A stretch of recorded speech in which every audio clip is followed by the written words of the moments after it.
What's up everyone? Welcome back to my channel. I am bringing back new release review, but with a twist. If you're brand new here on my channel and you love and adore physical media and everything to do with movies, then consider hitting that red subscribe down below, as well as that like button, but most importantly, that notification bell so you don't miss anything in the future. So if you guys can remember, a couple of months back, I started doing a segment weekly called New Release Review, where I would watch one brand new release on Tuesday nights, and then on Wednesdays I would report about it. My thoughts: did I love this film? Did I hate it? Is it worth picking up? How is the 4K transfer? You know, just a regular movie review. I stopped doing it because I didn't really think I was any good at it, but I really do want to incorporate reviews back into my channel, so I figured out a perfect way to do that in the style of Never Seen It series. So instead of talking about just one brand new release every single week or every couple of weeks, I think I'm gonna do every couple of weeks. Instead of talking about one movie, I'm going to talk about 3 or 4. So that way I am talking about brand new releases, but it's like the style of Never Seen It series. So I figured this was the perfect way for me to incorporate brand new movie reviews into my channel. So I'm really hoping that you guys enjoy this new video segment series. I plan on sticking to this one. I'm not gonna give up on it, I promise, because I do want to let you guys know my thoughts about these brand new releases. Are they worth your time and your money? And how's the 4K transfer? That's the most important thing, right? So in this video segment, I will be talking about Everything Everywhere All at Once, Singin' in the Rain, and also Hell High. So I am starting, gotta start here. Gotta start with Everything Everywhere All at Once. This is the phenomenon of the year, and I'm very happy I got to finally experience it in full just last night. Because I tried watching it before, I fell asleep halfway through. I am known for doing that. However, it was my mistake because I put it in way too late. This movie is over 2 hours. It's about 2:15, 2:20. It's a long movie. I will say that is one of the things that is a negative factor for me with this film. I believed it was a smidge too long. I found myself getting a little bored in some of the parts. So if they did cut out some bits and pieces here and there, I feel it would have really benefited the movie. If they cut it under 2 hours, I believe it would have been the perfect length, but I'm kind of getting ahead of myself. Okay, so I know you guys want to know, did I love this movie or did I hate it? I strongly like it.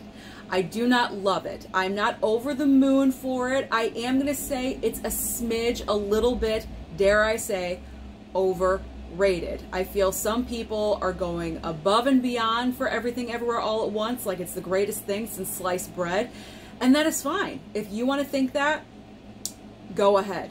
Everyone has different tastes.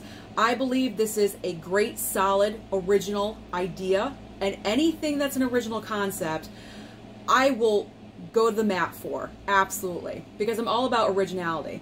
Everything these days is a comic book movie, and I love my comics, but let's get serious. We need some variety. We need more movies like this that think outside of the box and go in different directions. So the originality of the film is the absolute standout, but the other standout is Michelle Yeoh. Absolutely incredible in this movie. She's been in Hollywood for an extremely long time, decades.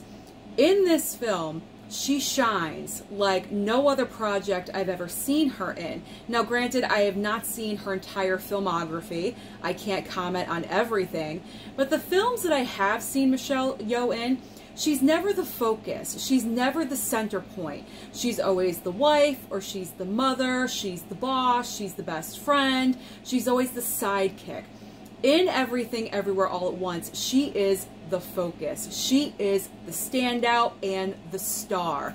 And pretty much considering this movie is headed for award season because it is such a phenomenon and the word of mouth is so strong, I firmly believe that she will get nominated for a Best Actress Oscar and Best Actress trophies along the way in all the different award shows, because her performance is that great. And to be honest, she deserves it. Because like I said, she's been in Hollywood for so long, and she's finally getting the huge recognition that she deserves. So congratulations to Michelle Yeoh. This performance was absolutely great. Why is it so great? It shows the variety of her acting skills. She's not just one-noted in this movie. The range of her acting is all over the place. It is like a roller coaster, and it is a pleasure to watch. Another fantastic performance, I forget his name, and I know I'm not going to be able to pronounce it correctly, but her husband that is in the movie, the actor that portrays him, you will remember him as the little boy from the Goonies and also from Temple of Doom, because he has finally resurged his career because of this film. And there's really no doubt in my mind he's probably going to be recognized in award season as well. The movie itself will probably be nominated for Best Picture.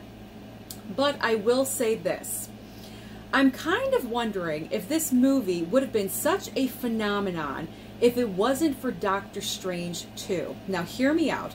Nothing against this movie at all whatsoever. It's fantastic. It's great. It's a great, solid, original movie. But without the assistance of Doctor Strange 2, which also deals with the multiverse situation, would have as many people gone to the theater to see this film? Would as many people be invested in this movie as they are if they did not have any knowledge of what a multiverse was prior to Doctor Strange 2? It's a question that I really am interested in, and I'm curious to know your guys' thoughts down below in the comments, because I believe Doctor Strange 2 helped out Everything Everywhere All at Once, because the everyday person who is not a comic book reader, would they have known what a multiverse was? Maybe they would have been confused by it. I don't know. But I have to admit, out of the two, this is the way better multiverse movie, because in Everything Everywhere All at Once, we went to several multiverses, whereas in Doctor Strange 2, yeah, we visited a couple for about 10-15 seconds, and then we were back into another world, and we stayed there for a while. So this one, definitely the better multiverse. Overall, it's a great film. I'm really happy that I watched it. It's definitely going to be an award season contender. Do I think this movie is worth your time? Absolutely I do. You don't have to necessarily get it right now. You could wait for a sale, pick it up on either 4K or Blu-ray, but I will suggest 4K because the 4K transfer does look incredible. It's very nice looking. And yeah, I'm looking forward to seeing what this does during award season. So I strongly like it, and I'm definitely going to keep it. I enjoyed Everything Everywhere All at Once, and I do recommend it to you. Let's move on to the other new release that I watched just last night. Again, I watched both of these last night. Singin' in the Rain. Now, I know this movie came out on 4K months ago, but last night was the first time that I watched it because I knew I was going to have a musical month and I wanted to save it for the theme month. So I've never seen this musical before. Can you believe it? This film is 70 years old. And I gotta tell you, I loved it. I absolutely loved and adored this movie. It was nothing but a pleaser. I had a grin on my face the entire time. It makes you feel good. It's one of those movies that is happy. There's no tragedy in this film.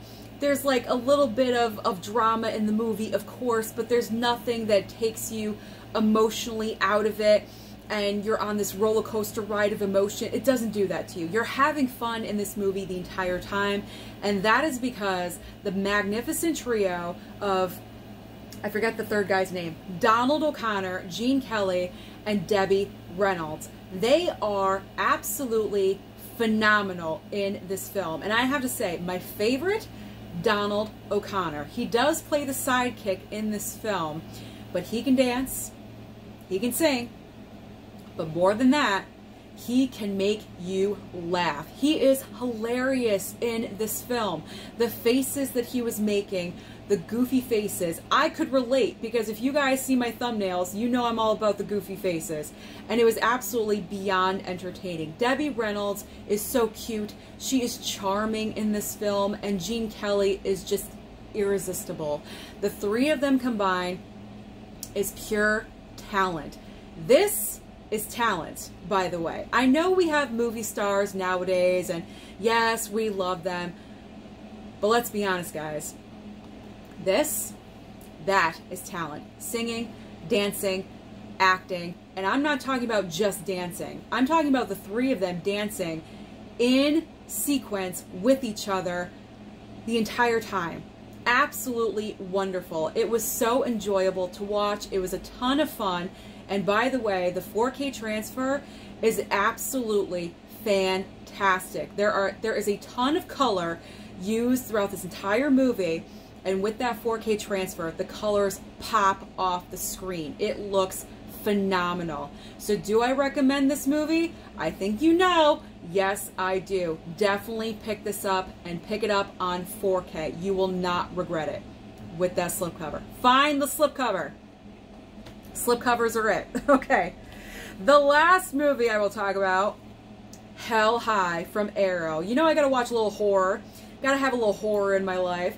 So I heard good things. I heard decent things about Hell High. I mean, with the slipcover, come on. So I was excited to experience this one and to watch it.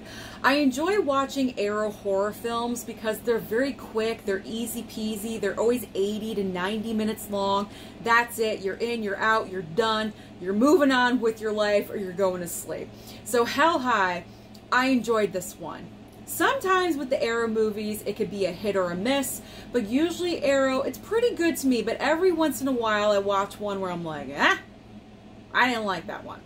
This one, I enjoyed. The entire concept is the teacher right here with the knife looking all psycho. In the beginning of the movie, she is a young girl, and something happens, a very traumatic event happens that she caused. And then we see her, she's grown up, she's a teacher. We think she's moved on with her life, but not really. So what happens during this movie is that a group of 4 teenagers decide one night they're gonna harass her a little bit. You know, they're not her biggest fan, I will say. So they go to her house, they're harassing her, they're on her roof, and they have masks on. It's kind of horrifying, actually. If I was alone, I would be scared.